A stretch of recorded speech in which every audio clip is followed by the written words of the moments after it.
राम के दास की ना। बोले वो कैसे? कहा भैया महादेव होते, राम होते, कृष्ण होते, दुर्गा होती, काली होती, हनुमान होती, अभक्त नहीं होता। ये चर्चा के करता, नमः शिवाय का गुजार के करता, पानी देना कौन करता? इसीलिए भक्ति की। जाओ घर में जाओ। और भगवान ने कहा जाओ घर में कि जिसको मुझे पाना है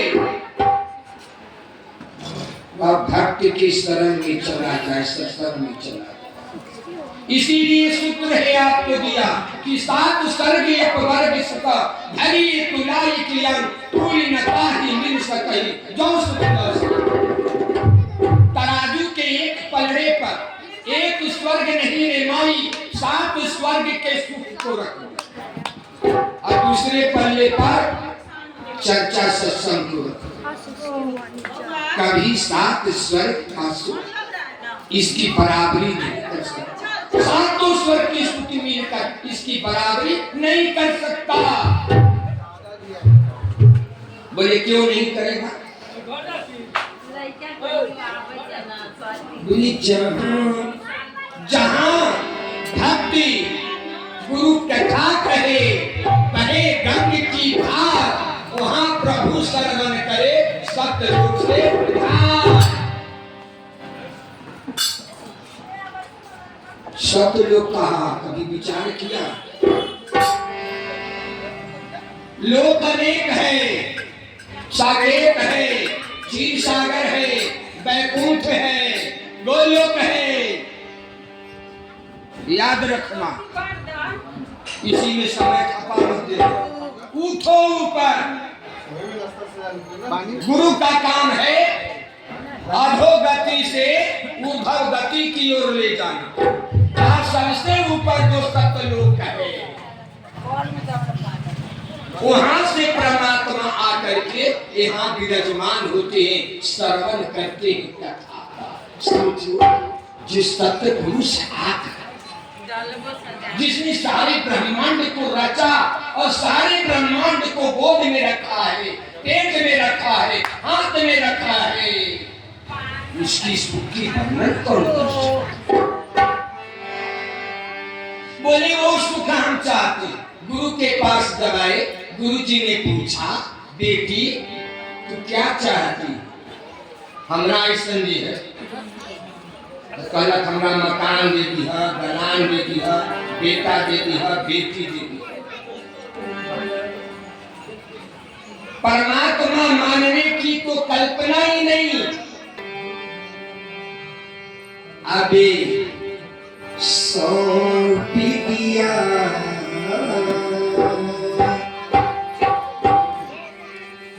अबे सौंप दिया सभी भार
क्या चाहते हो बेटा?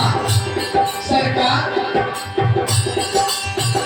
मेरा निश्चित है बस एक यही एतबार तुझे पा जाऊं मैं।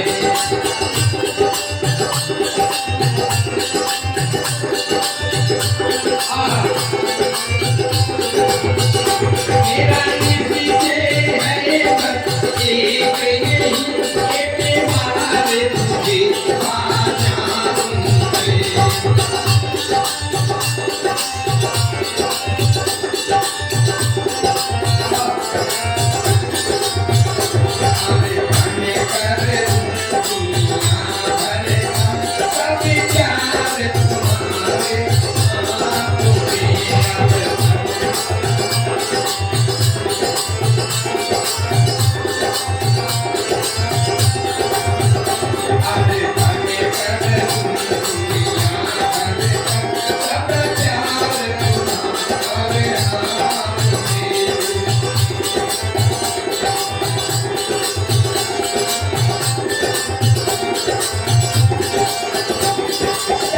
इतनी कृपा कर देना प्रभु, तुम्हें क्या है बेटी,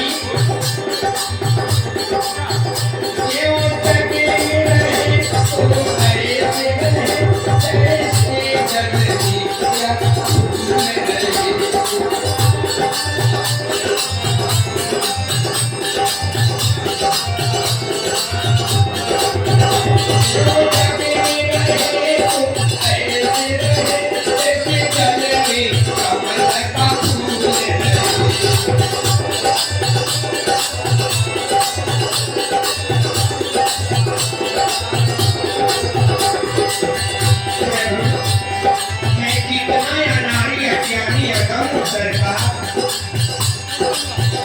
मेरे सारे आप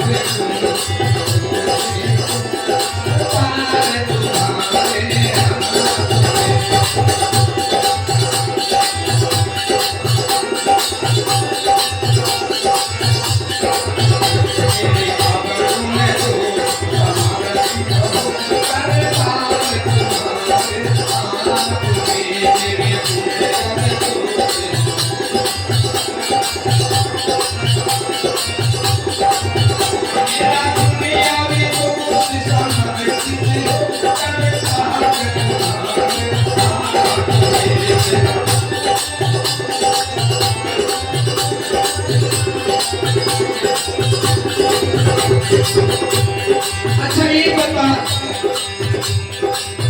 तू जीवन है किस चीज में बिताना चाहती है? आज से देखा है मुझे जन्म मिले तेरे चरण का पुजारी बनूं।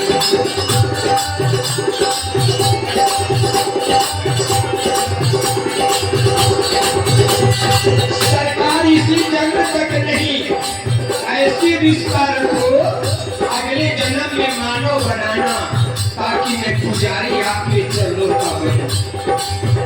यदि मानव का मुझे जन्म मिले तेरे चरण का पुजारी बनूं।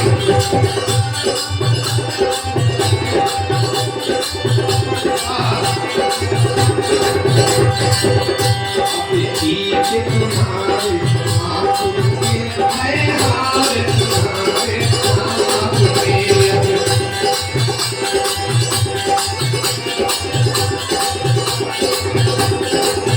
अच्छा सरकार, मेरी समझ में ये है हमारे और आपके बीच दूरी कितनी है? हमने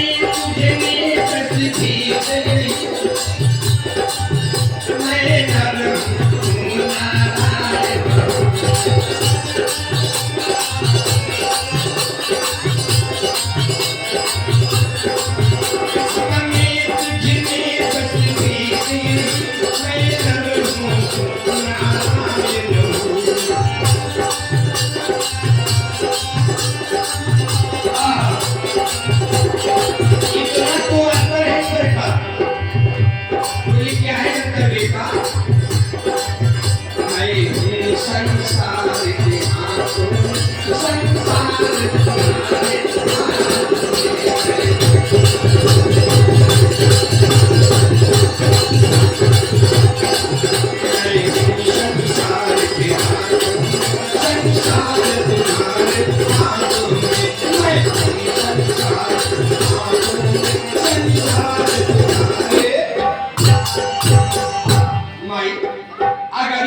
तरह कोई समर्पण कर ले।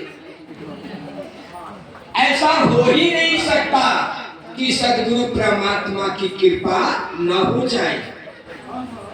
गोस्वामी जी कहते हैं कि जल को मथने से पारी मथत घी हो रहे, जल मथने से घी निकल सकता, पालू मथने से तेल निकल सकता, पारी मथत घी हो गए सिकता ते बल पे, लेकिन बिना हरि भजन, बिना गुरु की कृपा के भवसागर का वो छूट नहीं सकता।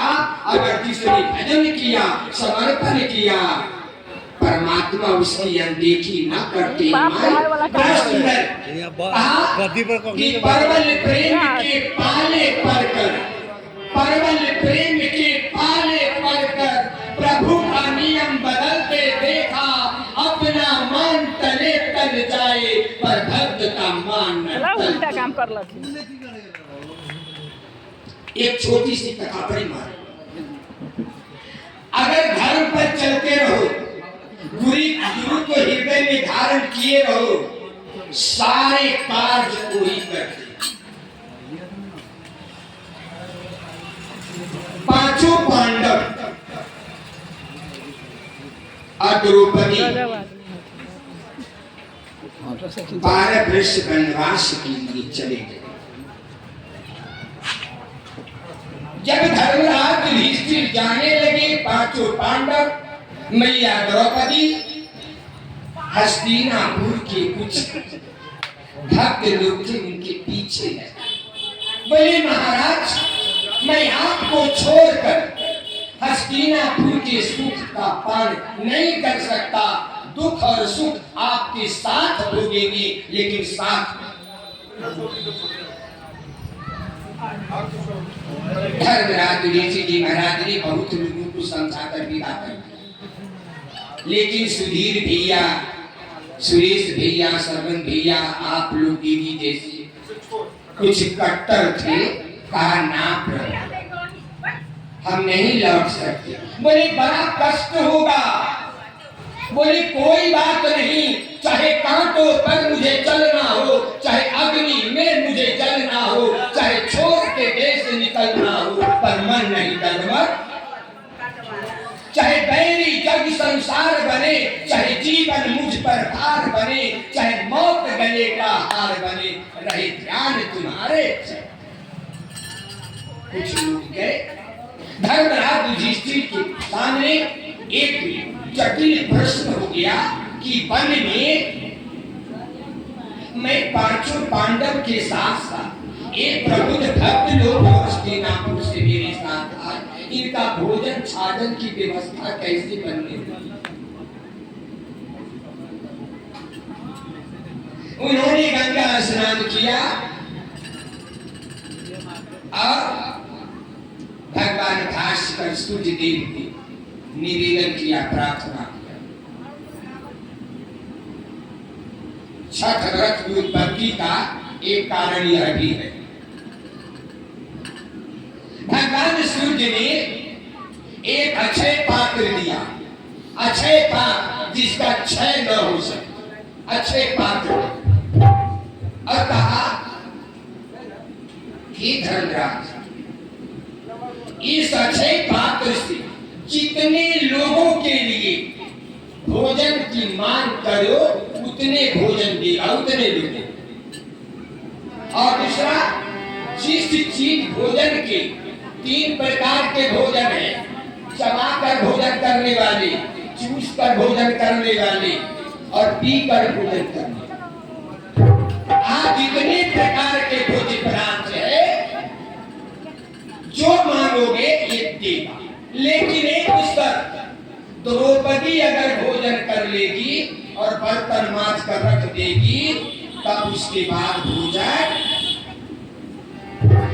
उसी समय से हमारे भारतीय नारी सबको भोजन कराने के बाद भोजन अभी भी करती है,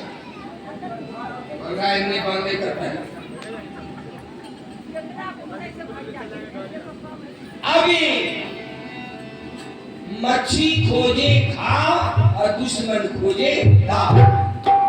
याद रखना। अब इधर कौरव दल जो है दुशासन, एक दुर्योधन के यहाँ दुर्वासा ऋषि आ गए 10,000 शिष्यों के साथ और 4 महीना का चातुर्मास व्रत करने के लिए कहा, दुर्योधन मुझे चातुर्मास व्यवस्था करो, मैं तुम्हारे यहाँ रहकर 4 महीने का व्रत करूं। कहा महाराज रह जाइए। 4 महीना व्यवस्था की, लेकिन दुर्योधन को पता चल गया कि मैंने तो वनवास करवाया था कि वन में भटक कर भूखे प्यासे मर जाएगा, लेकिन ये तो बिछर्रा उड़ा रहा है। ऐसा बर्तन मिला कि तो मलाई मार रहा है। कहा अच्छा मौका आ गया, पहले दुर्वासा ऋषि आ गए। ये 4 महीना खूब सेवा किया दुर्वासा। आज जिस दिन पारण करना था, कहा महाराज एक प्रार्थना है। बोले क्या? सुने हैं कि भैया वन में है, भगवान सूर्य ने एक अक्षय पात्र दिया है। हमारा विचार था कि वो अक्षय पात्र के बर्तन का भोजन से आप पारण कर लेते। बोले कितना देर में पहुंचे? जैसे 12 बजे मान लीजिए द्रौपदी भोजन कर लेती है, बर्तन मांज कर रखती, तो बता दिया कै बजे कि महाराज यहाँ से अगर आप चलिएगा तो 2 बजे तक आराम से पहुंच जाएगी। अब दुर्वासा ऋषि 10,000 शिष्यों के साथ 2 बजे के यानी भोजन के समय के बाद पहुंचे। अब द्रौपदी जी भोजन करके बर्तन मल के रख दिए, अलग जगाया,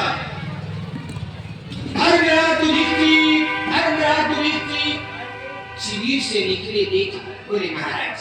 कहा महाराज युवराज कुछ मत कहो, हम चातुर्मास व्रत किया है तुम्हारे भाई के दुर्योधन, पारण यहाँ करना है, अधिक देर हो गया और 10,000 शिष्य के साथ है, जल्दी भोजन करा। और दुर्योधन सोचा था कि भोजन तो वहां मिलेगा नहीं।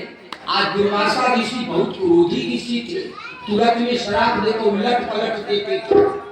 कहा कि हम श्राप देंगे नष्ट हो जाएगा 5 धर्म कैसे रक्षा करता है, हमारा बताने का उद्देश्य ये। धर्मराज युधिष्ठिर कहा महाराज हम व्यवस्था करते, गए द्रौपदी जी को। कहा द्रौपदी अनर्थ हो गया। बोले क्या? बोले दुर्वासा ऋषि 10,000 शिष्यों के साथ चातुर्मासिक व्रत का पालन करने के लिए पधार गए हैं, अब क्या होगा? विश्वास रखो, द्रौपदी कहती है कि जब मैंने जीवन सौंप दिया है उस परमात्मा के हाथ में व्यवस्था पूरी करी। कहा जाकर कह दीजिए नदी है, गंगा नदी बहती है, स्नान करके आए और भोजन करें। द्रौपदी को विश्वास है परमात्मा। संत लोग धर्मराज युधिष्ठिर सोचने लगे, द्रौपदी आदेश करवा दी, उपाय क्या होगा? द्रौपदी कहती है कन्हैया मैंने जीवन सौंप दिया है, अब मेरे धर्म का क्या होगा? मैंने धर्म की रक्षा का प्रयास किया है, इसलिए आज तुम धर्म की रक्षा तुम। द्वारकापुरी से भगवान कृष्ण पधार गया। बोली द्रौपदी बड़ी जोर की भूख लगी है, सुना है कि तुम्हें भगवान सूर्य का अक्षय पात्र मिला है, जल्दी लाओ दिखाओ। द्रौपदी कहती है सरकार एक तो 10,000 शिष्यों के साथ दुर्वासा ऋषि भूखे आए हैं स्नान करने गए और आप भी भूखे आ गए, प्रभु मेरी लाज रखो। भगवान कहते हैं पहले पात्र लाओ, जरूर उसमें कुछ होगा। द्रौपदी पात्र लेकर आई, महाराज मांझ कर रख, तुलसी के पत्ता के बराबर एक सांप का टुकड़ा था। ठाकुर जी ने हाथ घुमाया और पा लिया और एक गिलास पाए के लोटा पानी पी। जितने बाबा जटा खोल खोल कर स्नान कर रहे थे सबके अफरा के बीमारी हो गया, धुलैनी ढकार अफरा हो गया। और ठाकुर जी कहते हैं भीम जल्दी जाओ महाराज, बाबा को बुला कर लाओ। और जब हो गए कहा महाराज जी जल्दी आइए, देख रहे हैं कोई बालू पर लेटा हुआ है, कोई पानी में लेटा हुआ है। कहा महाराज आइए जल्दी, भोजन तैयार है, जल्दी आइए। दुर्वासा जी ने कहा हम लोग भूखे थे अभी अभी, ये अपना कैसे हो गया? उन्होंने कहा ये बताओ कृष्ण आया है क्या? बोले हाँ आए हैं, वो भी भूखे हैं, आप ही के साथ भोजन करें। दुर्वासा ऋषि 10,000 शिष्यों के साथ भाग खड़े हुए, उसकी धर्म के धोखा देने के लिए आए थे तो उन्हें भागना पड़ा। द्रौपदी धर्म पर चल रही थी, अधिक था उसको विश्वास था, परमात्मा ने विश्वास, इसीलिए धर्म रक्षति रक्षतो, जो धर्म की रक्षा करता है धर्म उसकी रक्षा। इसलिए लेकिन पानी के विराम करके, लेकिन कैसे होगा? हमें परमात्मा हमेशा केवल एक काम करते रहो, एक काम माई करते रहो, सारा काम बन जाएगा। हम नहीं कहते, देश के संतों ने कहा, केवल कहा है कि कर से करूं करो विधि नाना, मन राखो जहाँ गिरता। सामने दाता हुजूर है, उन्हीं के लहजे में एक छोटी सी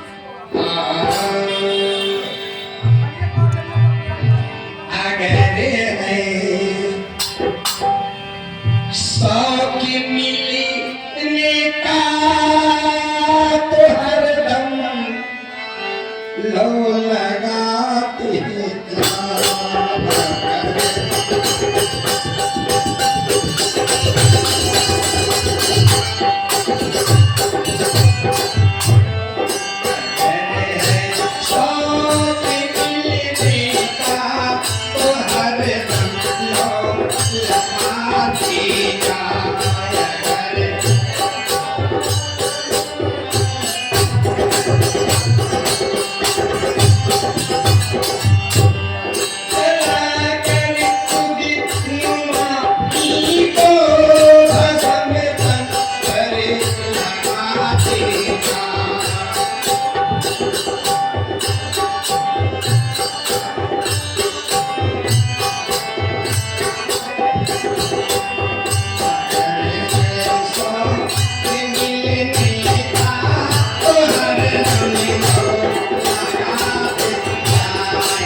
है रोजा मगर भूखा न जा मस्जिद न कर सिजदा।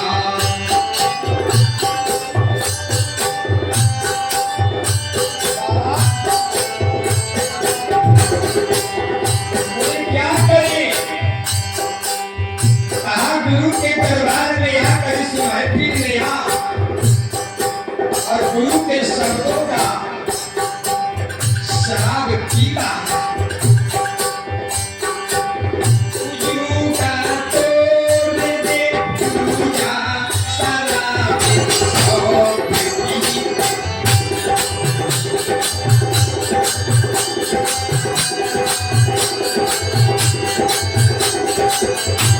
शराबे शौक पीते जा शराबे शौक पीते जा।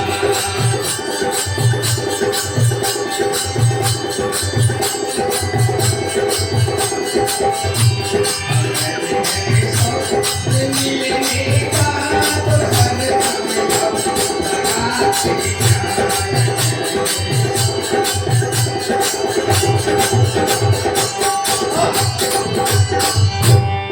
खूब खाओ खूब पियो। गुरु के दरबार में भूखा गुरु के दरबार में भूखा रहोगे तो संसार में भी नहीं मिलेगा। सुना है? हमेशा खा हमेशा पी मगल भजनी रहो एकदम।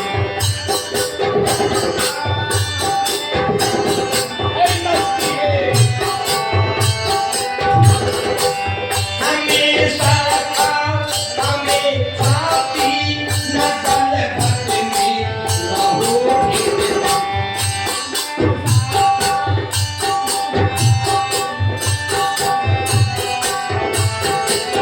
खाते जा पीते जा नाम लेते जा। गलफत में मत रहना न जाने श्वास कब रुक जाए। हमेशा खा हमेशा पी मगल भजनी रहो एकदम।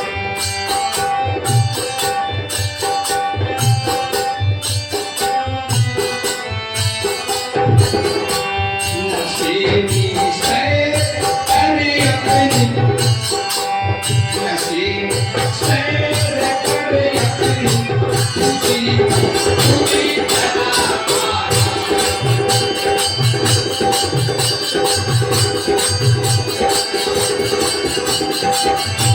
अगर है सब मिलने का तो हर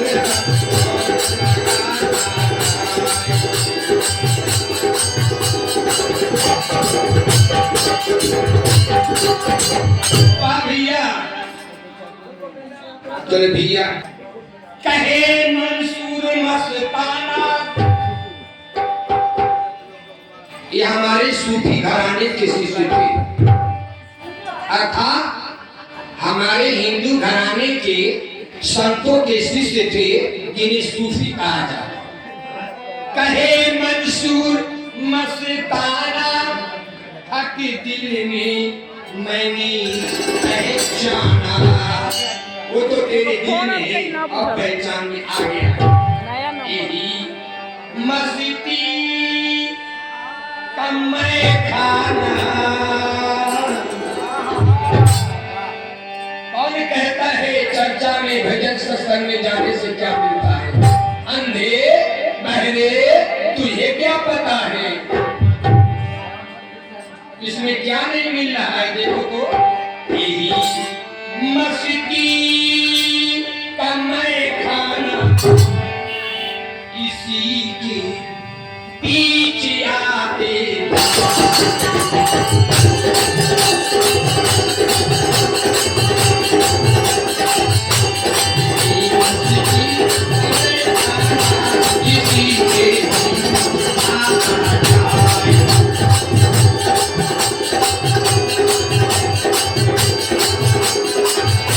किसी के बीच या अपचा किसी